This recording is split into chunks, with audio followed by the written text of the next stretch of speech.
A rural Cavan community will gather this evening to pray for the safe return of a young woman who disappeared without a trace in Portugal over 2 years ago. 38-year-old Jean Tighe vanished suddenly in July 2020. But Jean's family say the Portuguese police never properly investigated the mystery. The Taoiseach and the Minister for Foreign Affairs, Micheál Martin, this week intervened in the case after appeals from the Tighe family for the Irish authorities to do more. Welcome to episode 26 of Radio Espial. Radio Espial, we present content in both video and podcast format. It's all listed in the descriptions. As you heard from the audio insert there, we're dealing with a missing person case, Jean Tighe, who disappeared in Portugal in 2020. This is quite an unusual case, and it only came on my radar in the past couple of months. Just for the record, I'm recording on March the 6th, 2023. Okay, so missing person case, July 2020. Okay, so in a sense, we're dealing with what I'd almost call, the case isn't closed, it's still active. It actually has become a criminal investigation. But in a sense, I'm approaching this a little bit like a cold case, because as you'll hear in this case, the family have very limited details. In fact, it's a very curious and somewhat mysterious case. Here's what's going to happen and what we're going to do. We're going to go through the timeline and deep dive the timeline and go into the analysis of it. I'm not promising answers. I'm not promising anything here other than making people aware maybe more of the minutiae details in this missing person case that you may not have been aware of in the Irish media and Portuguese media, which ultimately this is where this missing person case is set. I want to stress, as always, be respectful if you comment wherever you see this episode. Times in this timeline I may refer to a previous case in Portugal. Okay? You all know where I'm going. And I'm going to stress now, not just about being respectful, I'm not interested in comments about that case. The focus here is Jean Tighe from Cavan, Ireland, who went missing in 2020 in Portugal. I'm not interested in your theories or speculation about some other case that I may or may not refer to in this episode. Okay? So please, again, be respectful. I don't do conspiracy theories. I'm not interested in it. If you're into that, you're in the wrong channel. Bye-bye. Now, with that, let's see how long this takes. We'll go through the timeline. It's reasonably detailed. As I always say, these episodes, they're as long as it takes us to get through. Appreciate you joining me to go through this case. Wherever you see it, give it a like. It helps. I'd appreciate a subscribe. Hit the notification bell if you want to hear any more or listen and see any more content that I do on missing. I do lots of other stuff. I even do poetry. I cover aviation. I cover publishing and writing. I do lots of stuff outside of just missing persons and true crime. But predominantly in the recent year to 18 months, we've been concentrating an awful lot more on missing persons and true crime. Okay? You ready? With that, let's go.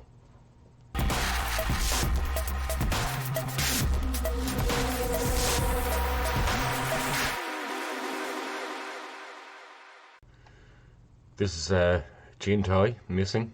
We're going to go through our summary. Take a good look. Obviously, at the end of this episode, I will give the usual contact details for official sources to report information, sightings, that kind of thing. Okay, and in this episode, you're going to see and hear plenty of audio inserts, some visual inserts as well. Okay. So let's work on a brief of the case. Okay, so these are basic details. Okay, so think of this as an introduction in the way I approach all these cases. Okay, so we're working from scratch here. We know nothing. Okay, off we go.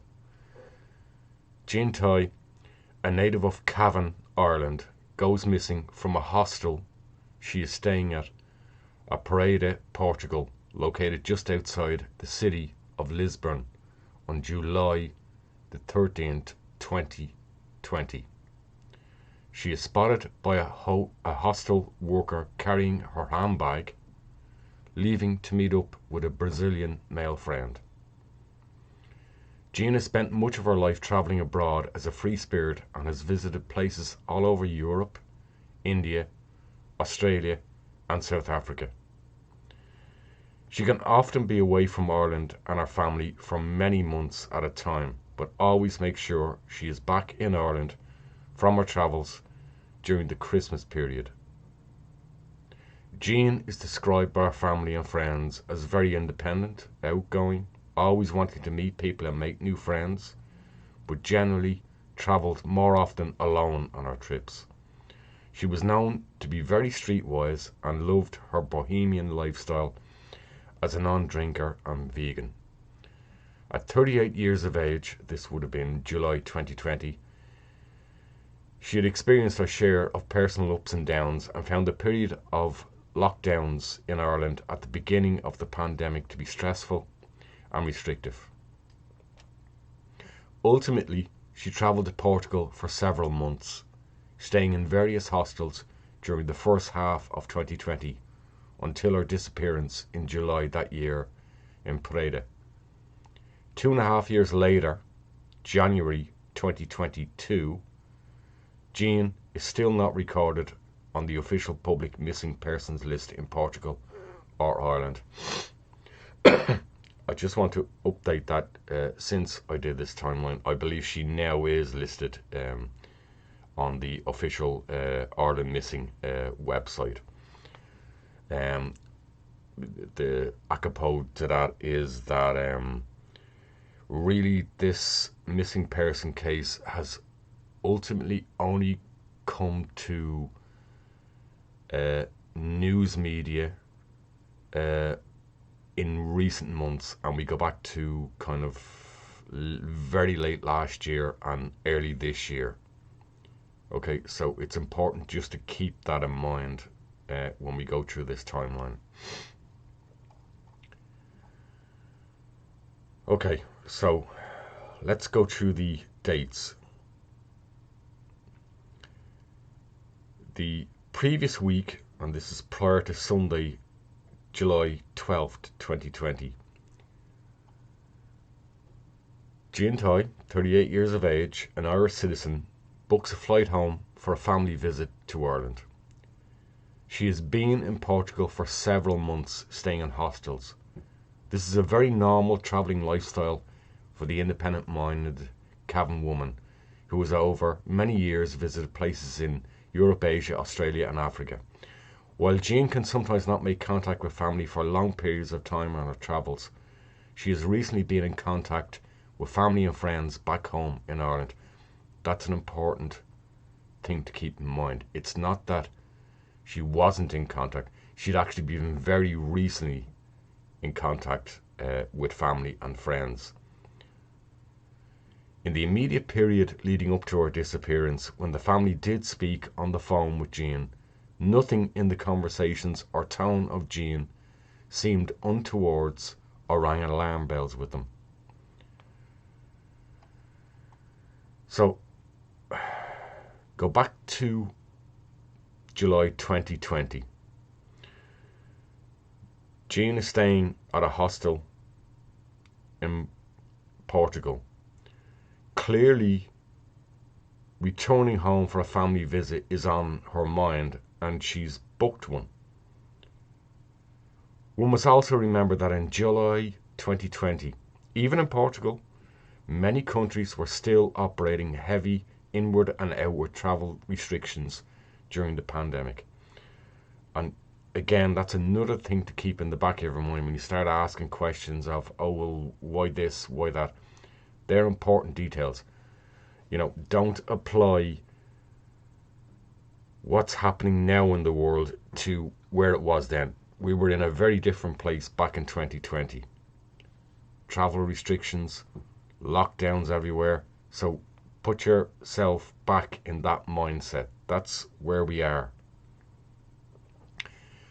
We're going to take a listen to this next insert.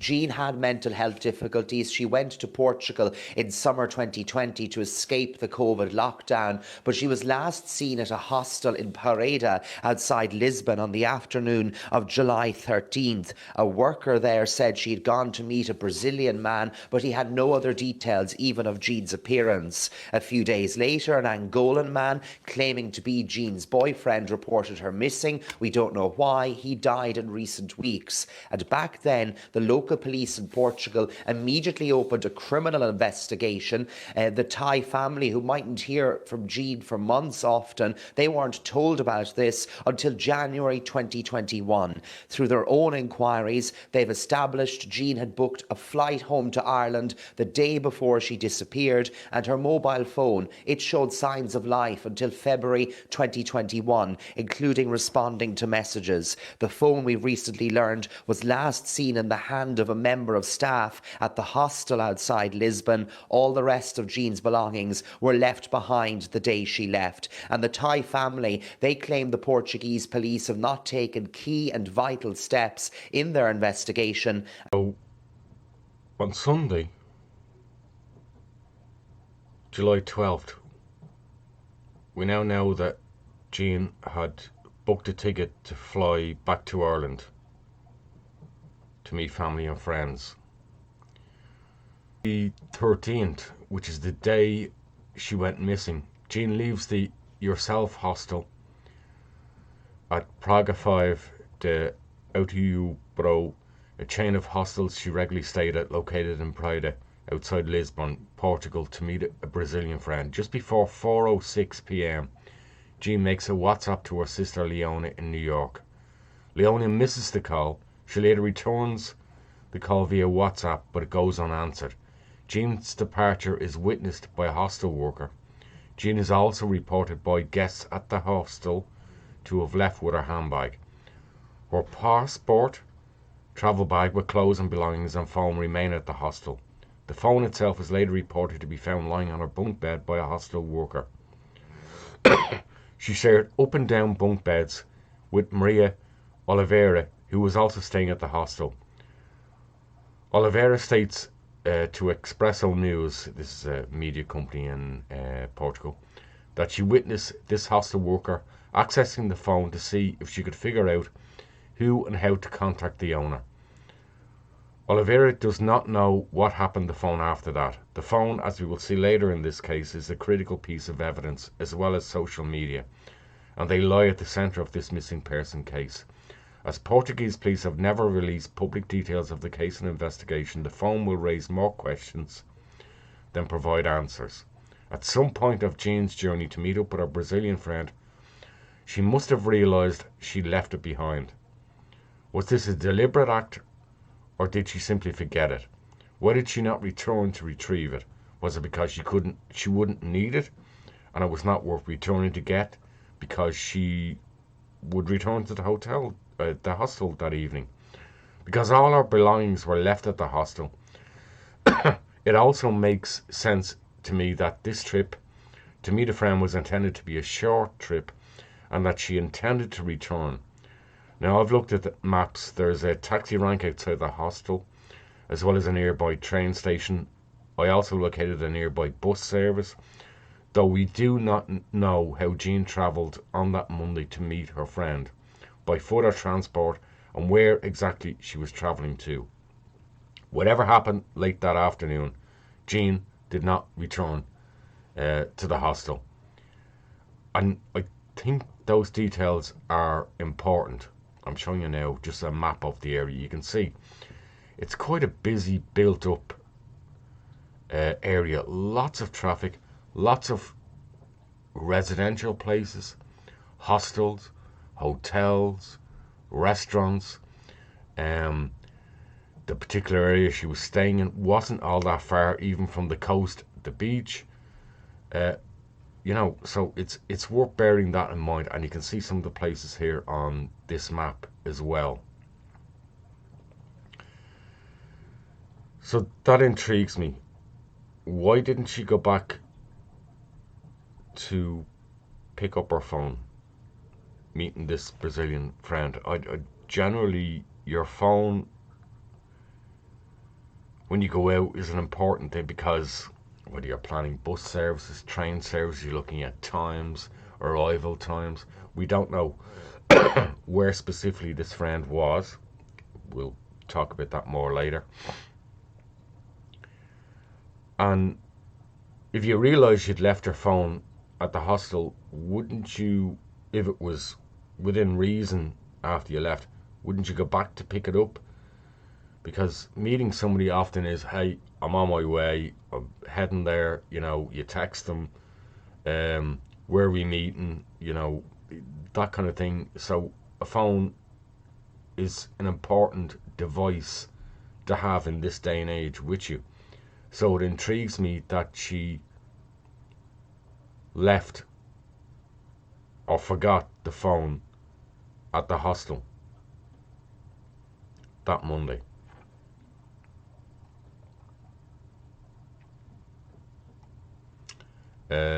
Let's take an insert now. I think you're going to hear from Frances, her sister, and the last time she heard from Jean. People don't just disappear.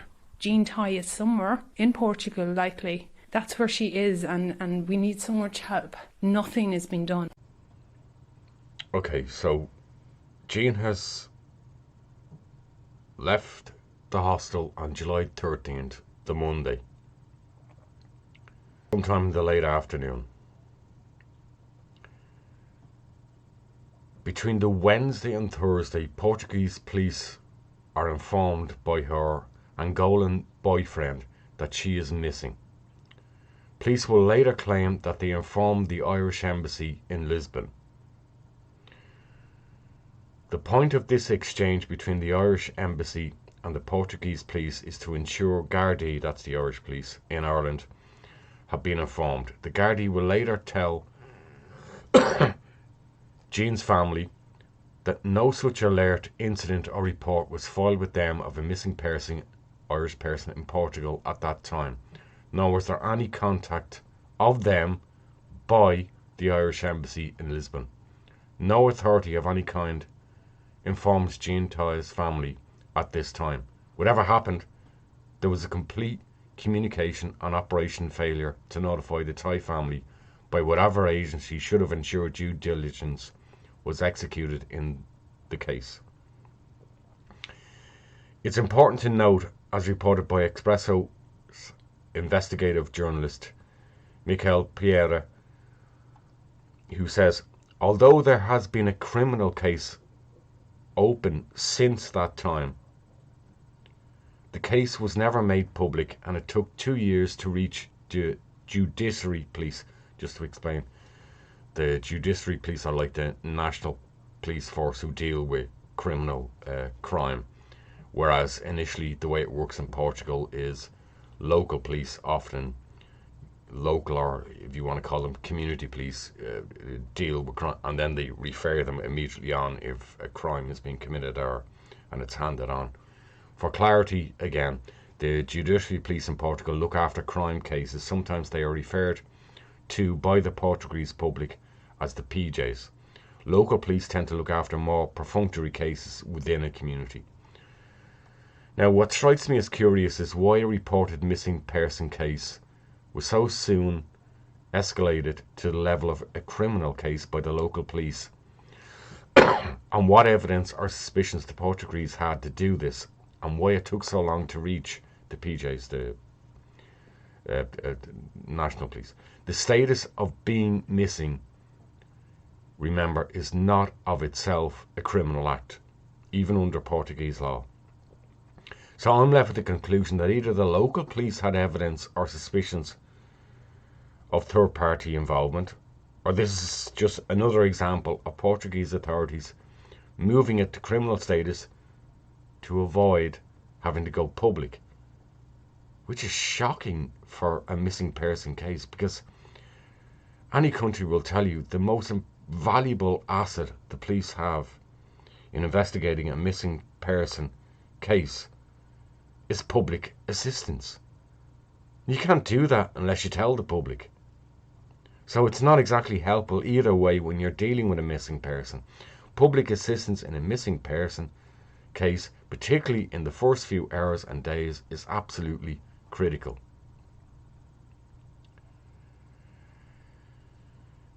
Now we move to Sunday, July 19th, where not quite 6 days on, Leona, who is one of Jean's sisters, sends a hello WhatsApp message to Jean. Okay, she hasn't heard from her in days. It will become one of 7 social media messages sent to her phone that appear to have been accessed and read, but with no response. Remember, we mentioned that the hostel staff member, after she went missing, found her phone on the bed and was witnessed by Maria Oliveira to be accessing it, trying to figure out who owns this phone. Can I make contact with the owner? And now we're going to experience quite a number of gaps here in this case. So throughout 2020, which is the year Jean Tighe disappears, direct debits begin to bounce unpaid from Jean's bank account. The family in Cavan are receiving letters to the household addressed to Jean from service providers of unpaid bills mandated from her bank account. Countless messages on social media are sent by family and friends asking about her well-being, but there is never a response. In the months since her disappearance, it becomes clear to the family that certain messages, particularly on WhatsApp, are being read by Jean or someone else, but with no response. So anybody who uses WhatsApp, you'll notice there's when you send a message, you can often look back on the message that you sent, and you'll notice it initially, after the message, there's little tiny boxes that are greyed out if the message hasn't been read, and then they go, I think it's blue, they go blue boxes, where clearly somebody has acknowledged the message and read it, viewed it, and in this case, that was happening, but the messages weren't being responded to. So we're back to the phone. So some background. Investigative journalist Michael Pierre would later discover that the hostel had a protocol for personal belongings abandoned at a hostel and unclaimed. They would be stored in a safe place and eventually handed over to the police on request. As best we understand it, police records do not list the recovery of Jean's phone in the possessions they have. There's no record of a phone. So where is that phone and who has it? And who had it in the subsequent days post July 13th? However, it's clear that someone over weeks and months after was keeping it charged. Remember, the phone has to be charged to be used, even if you're just checking what's on it, whether that's incoming messages or activity.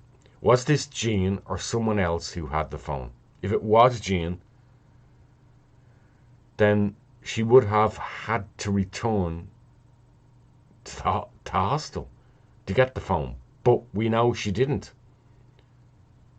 So does it make sense? She didn't go back to collect her belongings. Where would she go back and somehow incognito have collected her phone? I think it's very clear whoever had that phone was not Jean. She didn't go back to the hostel, which is where the phone was, where her belongings were. So whoever was accessing that phone was not Jean. Hence why there was no response. There's absolutely no evidence Jean ever returned to the hostel. So who had possession of the phone and was regularly accessing it, and for what purpose? Again, Portuguese police have never disclosed publicly if they did checks and retrieval of CCTV footage of the hostel and the surrounding area. They may have, they may not have. We don't know. That's the intrigue and the mystery about this case. Portuguese police are simply not disclosing any details of this case, and that included initially the family. Now we're still in 2020. September the 27th.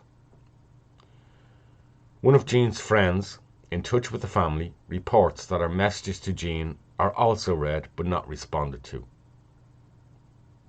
We move to December 2020. Jean Tighe does not return home to her family from her travels in Portugal.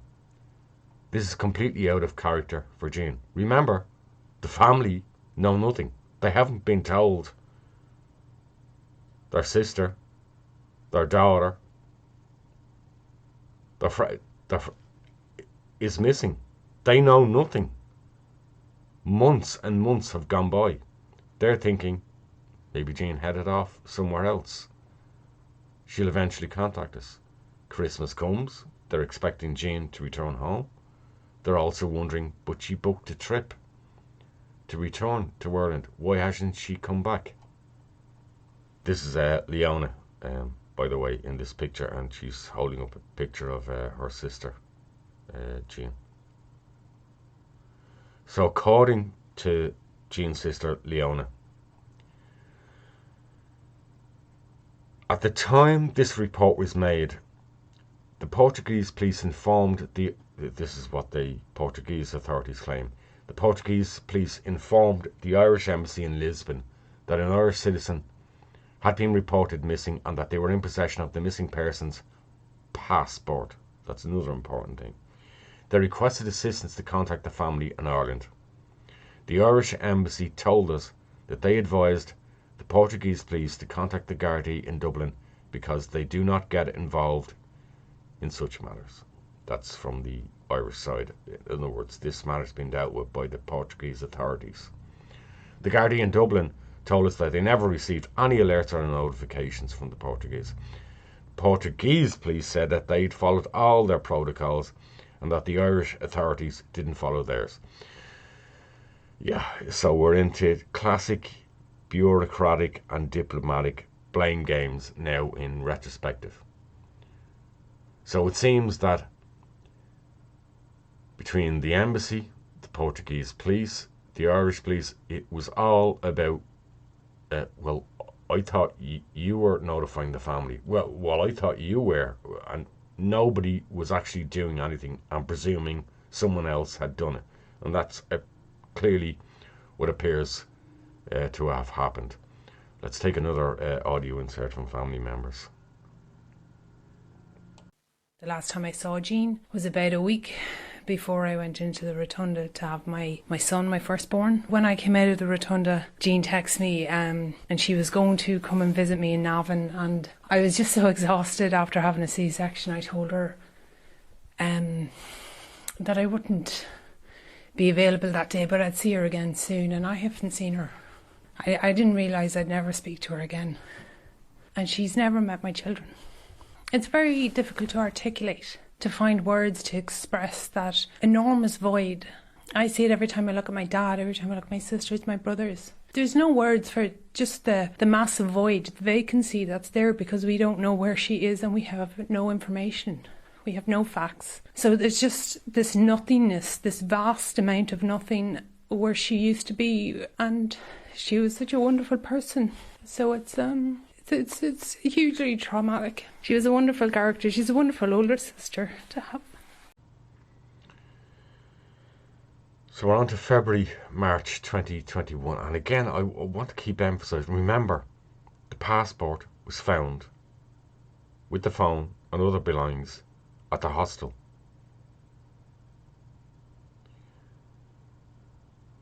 And you heard from, I think it was Francis there, the family member.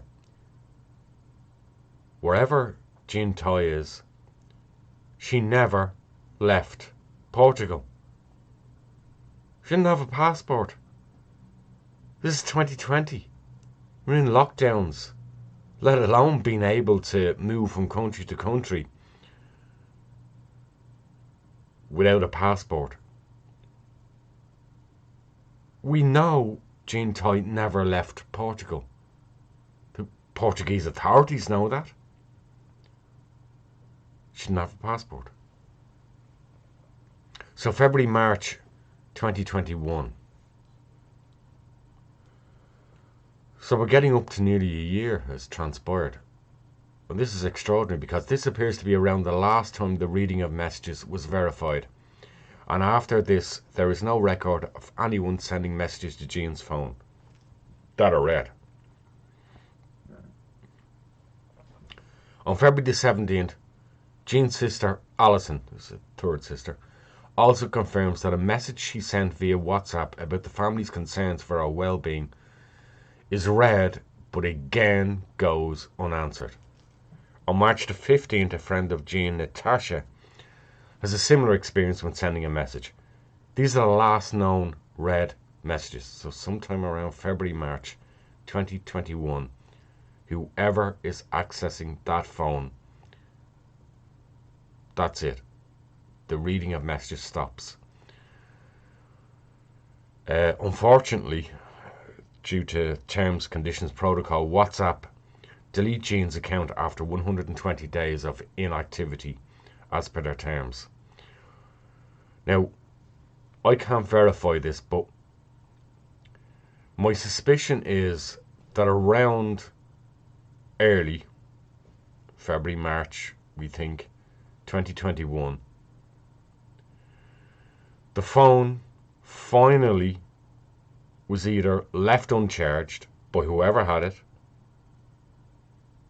or the network provider simply cut the service due to the previous year's unpaid bills. It could be that the latter's more relevant. It could be due to provider simply went, no, cut the service, that's it. But forensically, there's still, even without a service, there should still be a way of geolocating that phone if it was still attempting to ping a local network to get onto it, even if the network wasn't available. And again, we know nothing of that, and those records had not been provided to the family by the Portuguese police. January, March 2021, we're just still in that period. So another Christmas has passed by without contact from Jean. It's 17 months since Jean was reported missing in Portugal. Our family finally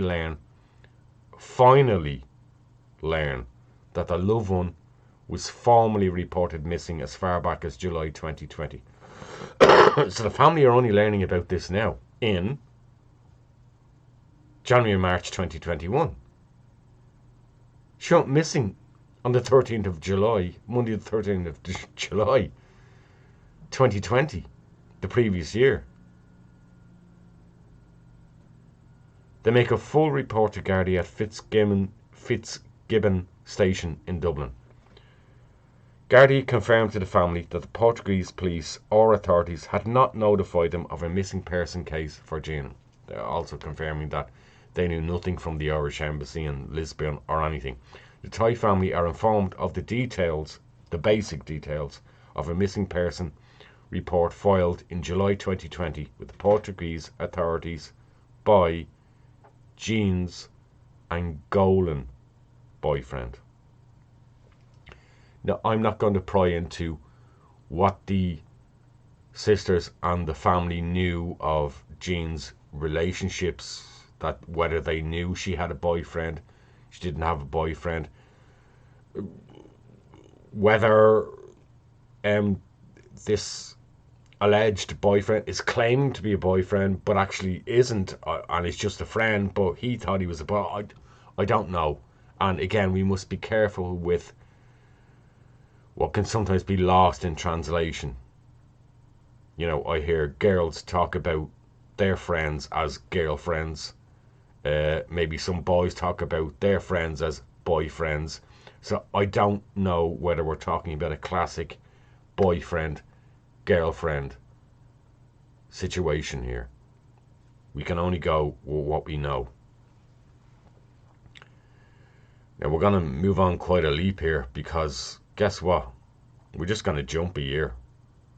December 2022.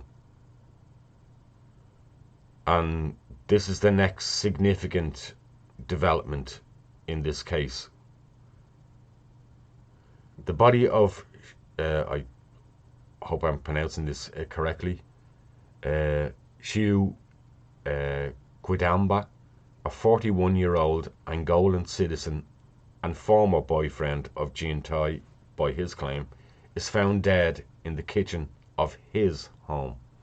He had lived in Portugal for 2 decades and eventually settled in Adrona, in Alcabideche, Portugal. The nature of his death has not been disclosed publicly. It was Quidamba who had first reported Jean's disappearance in July 2020 to local police. Remember, that was on the, I think, the 15th, 16th, July 15th, 16th, 2020.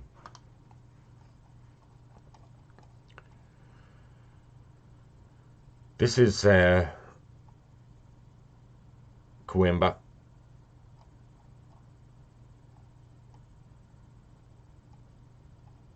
By late 2022 into 2023, it is clear both family and friends of Xiu were also concerned about making contact with him. Now, I'm not going to go into this too much. I've actually done a deep dive. I have found his profile. And what intrigued me was there's not a great deal of activity, and that just may simply because he wasn't an avid user of Facebook. But I did find this profile, and even after his death, I found it odd that people weren't for a while asking about his, you know, where he was, or is everything okay. I really had to dig deep to finally find someone. I'm not going to speak the name here. You can see that we'll call this person Marcio, who clearly was a friend of the boyfriend, and he asked on Xiu's profile, hi, does anybody have contact with Xiu? The telephone number for him, the family is looking for him. So clearly the family were looking for him, but people, it's like a repeat of Jean going missing. There were friends and family who didn't appear to know much about what was going on, and that he was now deceased. Some family members were aware of his passing. Again, with some deep delving, I finally found this person, again, I'm not going to speak their full name. You can clearly see it's a Coimba family member. I've translated it for you. And this was on the 29th of December 2022. And you can see the sad, tragic comment. Rest in peace, Kota. We'll meet on the other end. You'll forever be in our heart. So clearly by 2022, December the 29th, they were aware. I believe this was quite close to when the deceased was found.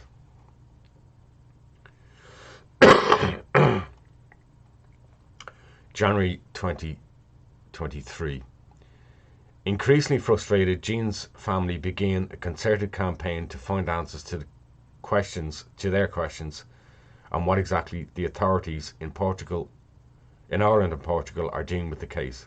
Only now does the case begin to get traction. I think some of the Irish media around about September 2022, but not many, started to do some short features, but I wasn't even aware of these. It was January when I started to pick up on this case. Only now does January 23. Only now does the case begin to get traction in the Irish media and political assistance from local TDs. They're politicians, elected politicians in Ireland in the local area, and the Department of Foreign Affairs and Justice. The family have already requested the help of outside agencies, and Portuguese journalist is one of the few providing them with some private details he has uncovered and helping them navigate the process. February 2023. Not for the first time, members of Jean's family travelled to Portugal to commence a renewed flyer and poster campaign and meet with authorities there for answers. The family tabled 14 questions they have to Irish authorities and want answers to. Their concern, and don't just cover the following as provided by Jean's sister, Leona Tighe.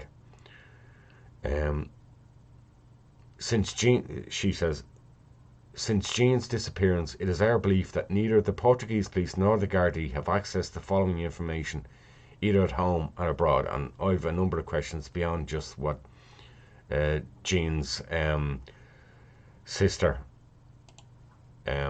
has asked about. We're just going to take a quick insert an audio insert before I go through this. I intend to meet with the Portuguese police to get a full update on what have they done, if they have done anything, to find my sister, Jean Tighe. People are in a lot of shock and disbelief at the state of affairs and at the lack of information we have received so far in Jean's investigation. Jean is missing now over 2.5 years. We still don't have her mobile phone records. We still don't have her bank account details. We still don't have her social media footprint. We still don't know if she was meeting anybody on Match.com. We still don't have access to all of that information. Jean is still not up on the missing persons website, and there has never been a public appeal for information to find Jean. Critical people were not interviewed.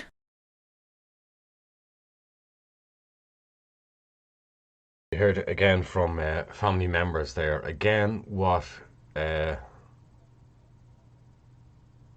Leona is looking at is, where's the evidence that police researched and analysed Jean's mobile phone records and other people who knew her, their records, social media profiles on Facebook, Instagram, Match.com, and activity on these platforms, bank account activity, CCTV footage from the hostel or the surrounding area, a full list of people who were staying at the hostel at the time of Jean's disappearance and statements from them. Leona says, as a result of the lack of support from officialdom in both countries, the family has been forced to turn to outside agencies for help. Michael Pereira, investigative journalist with the Portuguese Expresso News, has taken up the case of Jean's disappearance. The UK-based Lucy Blackman Trust, which specialises in the support of families affected in this manner, are also helping us liaise with the local authorities through their resources on the ground in Portugal.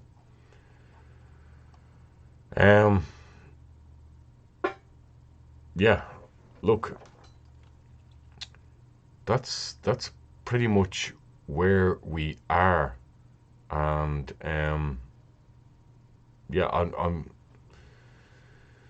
It's a case where it's a shocking lack of evidence, lack of thoroughness, and when I reach my conclusions and thoughts on this case, and I'm going to add to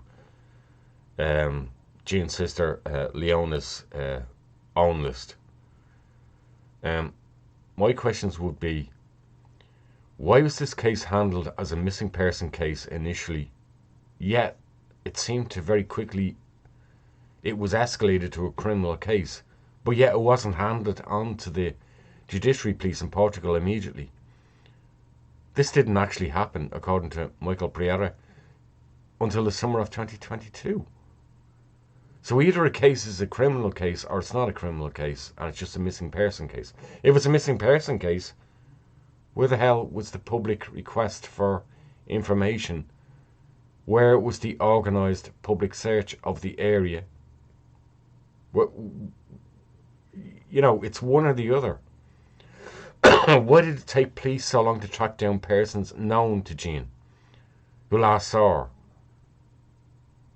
The hostel worker who witnessed her leaving with her handbag, who she had contact relations with, friends, boyfriends, people who live close by. What specific case statements were taken that led to their criminal investigation? What forensic requests were made by police for phone data and CCTV footage from and after July 2020, if any? What chain of evidence can the police explain for the phone? Who had it after it was found at the hostel, and why it functioned for a long time after? Who did the police actually obtain statements from, and why wasn't a full public search alert issued at the time in the locality, if any? Look, it doesn't take much extraction from this case to conclude that there's very strong and reasonable grounds to suspect third-party involvement. There were clearly two primary key witnesses in this case who could have provided whole-scale information on Jean's movements, activities, intentions, and state of mind at the time on the day of her disappearance, Monday, July the 13th. The boyfriend and the friend she intended to meet, this Brazilian friend who we know little or nothing of. How serious or casual were these relationships and friendships? Did she ever complete that journey to her Brazilian male friend? The friend has claimed the meeting never happened, and he later contacted her by phone and was concerned, because he didn't get a reply, as to where she was, and sent her a proverbial "Are you okay?" message. Again, what efforts did local police go to ascertain that Jean's meeting with her Brazilian friend never actually happened? He's claimed it never actually happened in Portuguese media. So I'm left with the impression that despite all Jean's connections, boyfriend, if that's really what he was in such a short time, remember, she only arrived there in early 2020, friends, hostel guests, including the local police, no one seems to be particularly invested in finding out what actually happened to Jean at the time of her disappearance. And Jean was considered just another visitor who drifted in, came and left, and kind of nothing to see here. Don't know where she is, but she's another visitor, probably just came and left and went off somewhere else, another country, whatever. You know, move on. Don't upset or alarm the tourists in the area. Do you know what I mean? And that seems to be the impression I get. between the local police and the judiciary police at this time, and why we didn't have a concerted search effort. The public weren't contacted for information, and everything was done incognito, very privately, and no information was shared with the public, with the media, and hence the family knew nothing for 17 months. Okay, let's listen to our next audio piece. The Tighe family wanting the Irish authorities to do more. Well, Fianna Fáil TD Brendan Smith for Cavan Monaghan, he brought 14 key questions about this case to the Taoiseach and Minister for Foreign Affairs Micheál Martin. Here's what happened.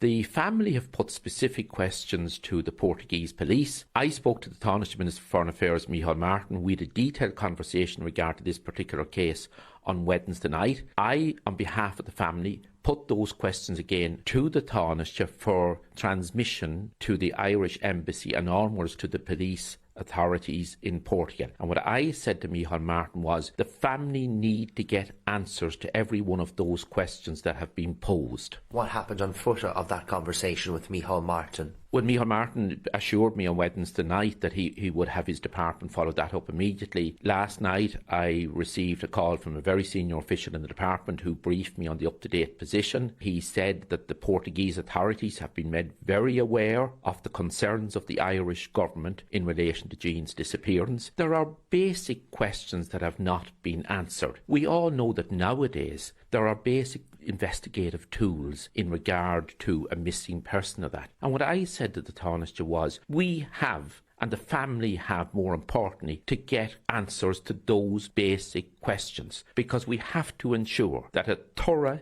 diligent and absolutely comprehensive investigation is carried out into the disappearance of Jean.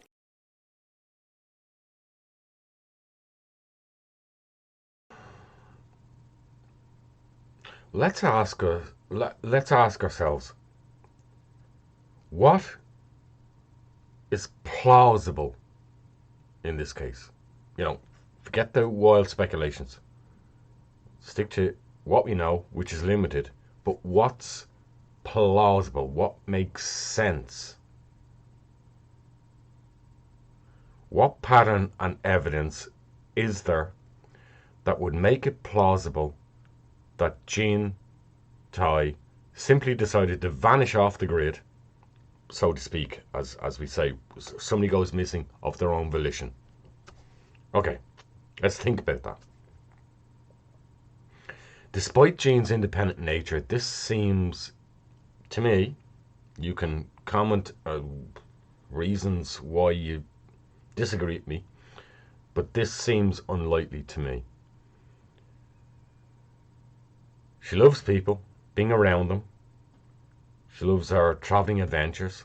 She had social media accounts and was active on Match.com at the time.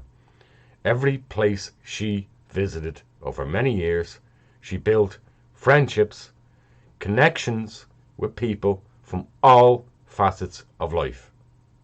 Her use of social media means she had a known digital footprint. You hear that from the family. It will be very difficult to disappear without trace, without the help from someone. And we're not in the 1960s or 1970s where you could do this and do it without trace. This day and age, this will be an incredibly difficult feat to achieve, to just disappear off the face of the earth without trace, no footprint, just gone. It's very, very, very rare. She didn't have a passport to travel elsewhere at a time travel was particularly restrictive. She had no phone. That was left at the hostel. And as a world traveller, with all respect, her financial means were limited. We know that from her unpaid bills linked to her bank account. She'd booked a flight back to Ireland the day before her disappearance, on July the 12th, the Sunday, but ultimately never took that prepaid trip. So what's more plausible? Jean Tighe disappeared, and someone directly connected to her that day knows more about her movements, her whereabouts, and what actually happened to her. The circumstances have been compounded by Portugal's own police operations and its somewhat sleep with the fishes policy of dealing with critical matters of policing with cases and non-public disclosure. I get and I understand the rules and regulations in different districts and countries. All I'm going to say about this is I saw this unfold before our eyes 16 years ago in Portugal with another now infamous case of a missing person. That's another case, but there are shades of how this case was dealt with in reference to that case. Clearly, nothing has been learned in those 16 years. And again, I just want to stress, this pod and video cast and episode 26 is about Jean Tighe. I am not interested in hearing your going off on tangents about that said case back in, when was it, 2007, about a missing child. We're not dealing with that case. This is the case we're dealing with. Okay? Let's take another insert and more about this case, the family, and where we're going with this. Here's one of the most important questions I have in looking at this case. Who was the person Jean was really going to meet late that afternoon on July the 13th, Monday, July the 13th, 2020, when she went missing? Who really was that person? Now, from the limited details we have, friends and guests of the hostel where Jean was staying in Portugal have mentioned several names to police. She spoke about at the time, people she knew, acquaintances, what have you. I've heard a number of names mentioned privately and in the limited Portuguese media. Seth, Shu, another name, Antonio. But it seems that the people weren't quite sure who exactly she was meeting that afternoon, beyond this description in the media of a male Brazilian friend. And I have a suspicion that who she was meeting that day and what's been reported may not be absolutely correct from witnesses, and that's at the very best. I'm still unsure. Like I said, we've two critical witnesses in this case. We've the claimed boyfriend, Shu Quidemba, and we've this mysterious Brazilian male friend. Who the hell was that? No name. We've had names put out speculatively, publicly, but we don't know. Now, like I said, I did have a look at Shu Quidemba's Facebook profile. And I noted this. You can see there the names Shu Quidemba, Samuel, Antonio, Filho de Salvador, and Antonio Laura Antonio.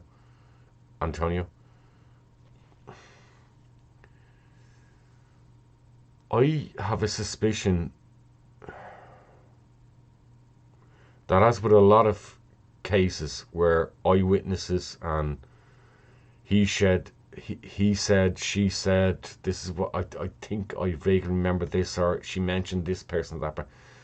I've serious suspicions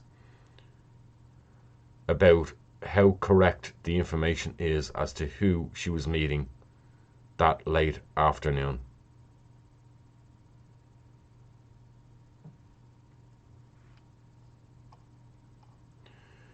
I think the answer to this case lies in knowing who Jean Tighe visited late afternoon on July 13th, 2020.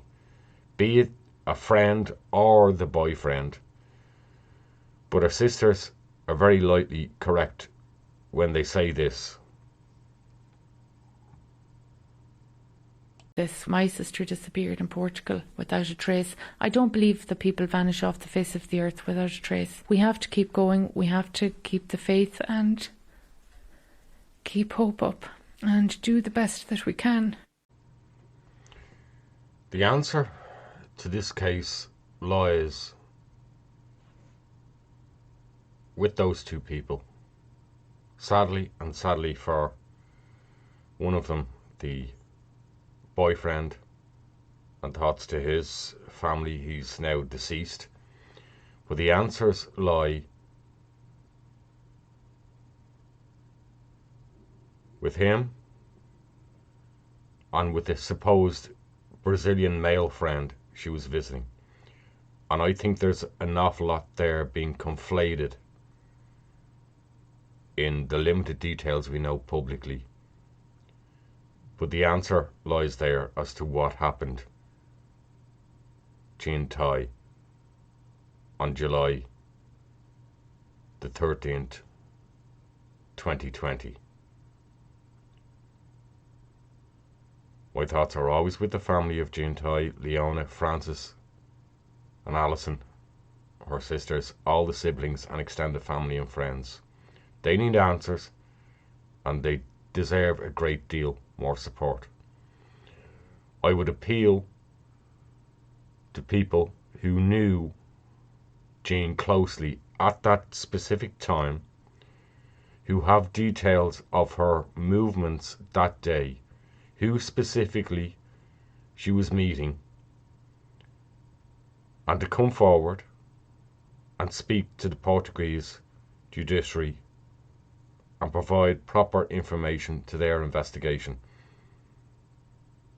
And I would appeal to the Portuguese judiciary, as it's not in their nature, but to be more public about this case and stop hiding behind diplomacy and tourism and how the outside world will think about you. They'll think about you a lot better if you resolve this case, if you explain why it went from a missing person case so quickly to a criminal case, and what specifically was done and the reasons why it became a criminal case and what suspicions are there. And that doesn't have to be done publicly, but the family deserve to know every scrap of detail about this case and what the Portuguese have done in 3 damn years. Now, as always, the way I deal with these missing person cases, cold cases as well, and I somewhat consider this case a cold case because that's effectively what it is. It appears to me it's gone cold. There doesn't seem to be any active investigation ongoing, despite the efforts of the family. I'm not going to do an update on this case unless I have fundamental developments and an update to give you. Other than that, as always, be respectful in the comments. Avoid wild speculation and conspiracy theories. I'm not interested. You're on the wrong channel if that's what you're into. That's your buzz. My thoughts again with the family. Thank you for joining me. I know this wasn't a resolution, but unfortunately, high-profile cases about missing people, cold cases, unfortunately, this is the nature of what we deal with, what I deal with. Thank you for joining me. Episode 26 of Radio Espial, Jean Tighe, missing in Portugal, July 13th, 2020. You'll have the information there. If you have anything you can add to this case that resolves and provides answers to the family. I'll see you again soon in the next episode. Thank you for joining me again. Like, subscribe, hit the notification bell for updates on the next case I cover. We'll see you soon. God bless. Take care.